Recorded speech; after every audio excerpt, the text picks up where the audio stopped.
All right, so you want to start a personal brand. You want to start your own business. You got your name, you got your logo, you got your website, you got your product that you always wanted to sell. You launch, you get a couple of sales at the beginning, and then everything flatlines. Why? In this video, I'm going to talk about some of the mistakes that I always see with brand new brand startups. This is going to be so good that you're probably going to end up changing the name of your whole business. So let's get straight into it.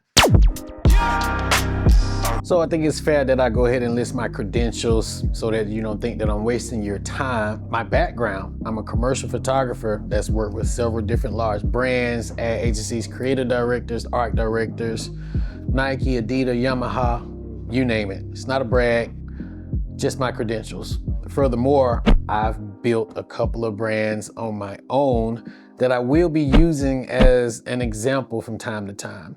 I'm not trying to sell you my stuff. It's just proof that I know what I'm doing and I know what I'm talking about. I have the actual experience, all right? Moving on to the first one. Let's talk about your brand's purpose, which a lot of you don't have. You just got a store with product for sale. Often I ask people, especially the ones that come to me and they ask me for help with their brand. The first question that I always ask is, what is your brand about? 9 times out of 10, they respond to me with what they sell. But that ain't what I ask. What is your brand about? What emotional driven purpose do you have behind your brand? Your audience needs something that they can relate to.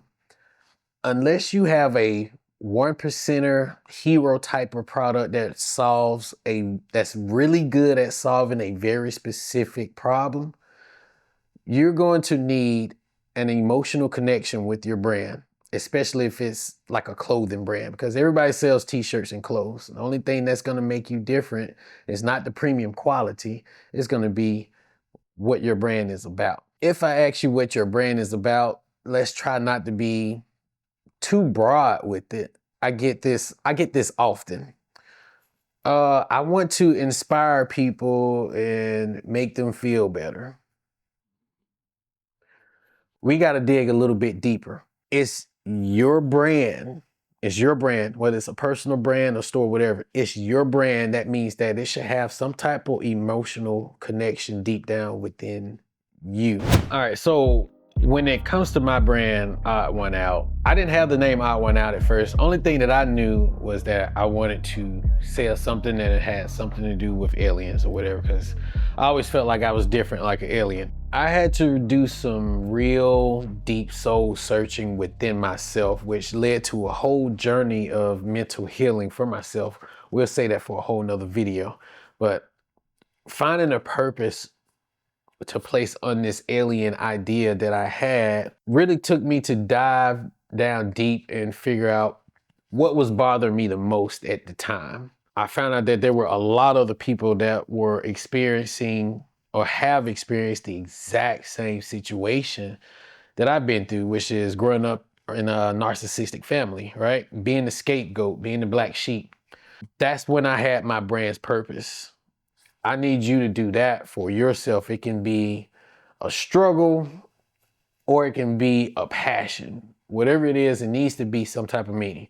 So the next time somebody comes up to you and they say, hey, what is your brand about? They may not even ask. You can just tell them what your brand is about. And if they relate to it, they're gonna buy whatever it is that you sell. I don't care if it's a coffee mug, a t-shirt, whatever the case is, because you've just connected to them emotionally. They feel it. They feel it. They relate to the brand. Now you have a lot of flexibility just opened up. Let's go ahead and get right into the next topic. Names and logos. Choosing a name for your brand could take months now, but at least now you have something to go off of, which should make it a lot easier. Make sure that you come up with 5 to 10 different options when it comes to writing down potential names for your brand. And once you find the one that you want, make sure that you search it up on Google, on social media, all platforms, just to be sure that it's not taken, because you may need to add something extra to it. If it's something that's taken, if it's a single letter, like a singular word type of brand, and if it's taken, you may need to add 2 different things to it, just like I did. That's a technique that I did. I could not name my brand just Odd One Out because that's taken. So the name of my brand is Odd One Out Alien.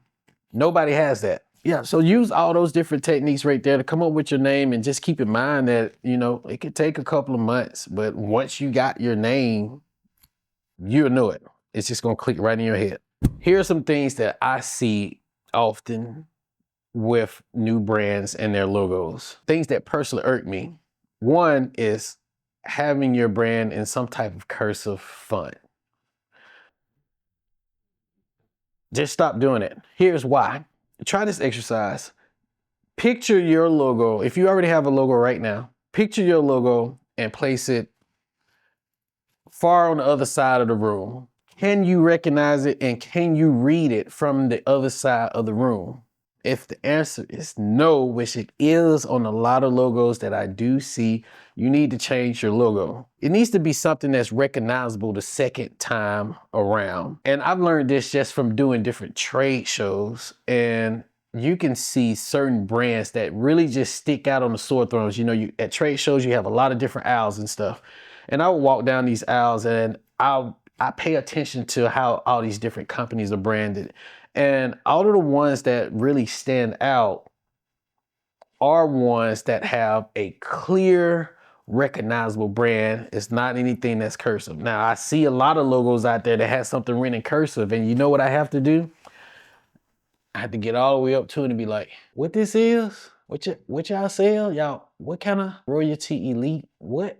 If your brand is not recognizable from a distance, from far away, then you likely have a trash logo. Time to change it. Hire a professional. You got your brand purpose now at this point. Go back and fix it all. So now that you got the brand purpose, you're gonna hear me say that a lot. Now we can talk about your target audience, which you definitely didn't have before now. I know you didn't. You had no idea what your target audience is, and you just pretty much shooting in the dark. Fun fact, your friends and your family are not, they're not your target audience. They're gonna support you at your lunch. They're gonna sit and give you all the congratulations, but they are not long-time buyers. They're not long-term people. All right, especially if you don't have a brand purpose. They're just buying stuff just to support you. With your brand purpose, you should be able to better define who you want to reach out to. Who are you talking to?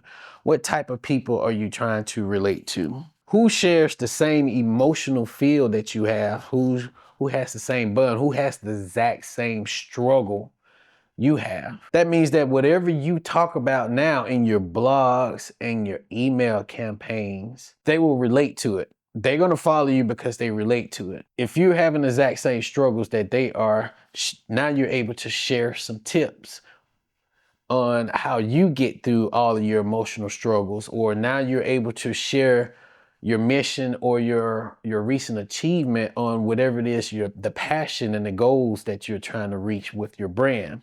What this does is allow you to talk about other things and relate to people, instead of just saying, hey, buy my stuff, buy my stuff, buy my stuff. If you didn't have a brand purpose before now, that's the only thing you're able to put out. I see it all the time with a lot of brands. I get on Facebook, I get on Instagram, and I see a lot of local brands and stuff. And the only content that they're able to post is buy my stuff. It's premium, it's quality, buy my stuff. Well, I expect it to be premium. People expect stuff to feel good. People don't want it to be trash, right? So that's not really a good selling point. Without your brand purpose, you have no target audience, you don't have an accurate name, and you don't have, your logo is probably trash. Now, this one that I want to talk about is let's just say, this is more of a modern one when it comes to having a personal brand. And I'm not saying it's absolutely required, but you need to show your face. Especially if you're building a personal brand, How can you build a personal brand if they don't know you personally? Your name, your bio photo with your name signaturized with your resume on your website, that ain't enough. You got to get on camera and you got to talk. I purposely wanted to avoid being like super technical and being, you know, super boring. Now, of course, all that stuff does matter, but I just wanted to lay something out that I think a lot of people will be able to understand. So that's it. Now, if you have a personal brand, or if you're serious about starting a personal brand and you think that you need some type of advice or help, hit me up in the comments. Let me know. I would be more than happy to view your brand. All right, so again, my name is Eric, but lately they've been calling me Mr. Triple O, AKA Mr. Odd One Out. And it got a ring to it, so I think I'm gonna roll with it.